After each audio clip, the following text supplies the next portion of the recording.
So your dreams of hitting the lottery could fade away if some Texas lawmakers get their way. Cheating allegations and a new lawsuit has them thinking about abolishing the state lottery altogether.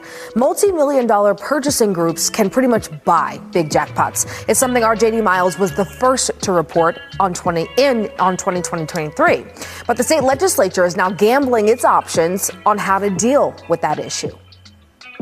Is an app. When we first met Dawn Nettles back in 2023, the Lotto blogger from Garland had the ability to do something remarkable. She could predict a day ahead of time if a winning ticket would match all 6 numbers in the weekly Texas lottery jackpot. Well, I knew that they were selling all the combinations, and that's what I knew. Lottery tickets are only allowed to be purchased at authorized retailers or on apps if someone physically picks up the tickets. But in 2023, a group of investors from overseas got around that by using couriers and unconventional storefronts, like this one in Colleyville, to purchase and print out every possible combination of numbers, which lottery watchdogs like Nettles could see in advance.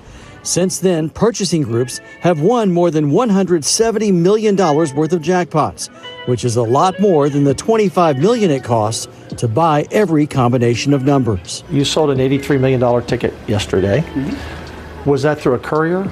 Yes. It was through a courier. In a video posted to social media, Lieutenant Governor Dan Patrick confronted the seller of the winning ticket of a recent $83 million jackpot, who also used multiple machines and couriers to make sales on behalf of online buyers. I finally did get in the back of the house.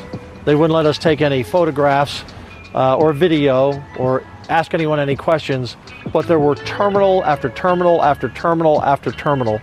Many, many more terminals than you would ever see in the normal place that you buy lottery tickets. A state Senate committee grilled the head of the Texas Lottery Commission last week over whether it's turning a blind eye to businesses that cater to purchasing groups. That was their brick and mortar. With a dozen of your machines that y'all provided to them, and then somebody showed up with about $11 million in cash to buy tickets. Would you consider that an ordinary operation?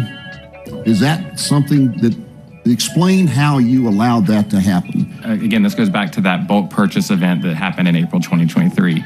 Bulk purchasing is when a group of buyers or a syndicate get together and they attempt to buy all or substantially all of the combinations of a particular lottery game. A class action lawsuit filed this month by Nettles accuses a former lottery commissioner of improperly allowing the purchasing groups to obtain ticket machines and also of inflating jackpots, knowing that one ticket would be a winner and that everyday players could only win half that amount. I don't know that it's criminal, but it's definitely against consumer law. Rockwall State Senator Bob Hall also accuses the Lottery Commission of violating laws. I think the only solution is to end the lottery. If we don't pass the sunset bill, it shuts them down.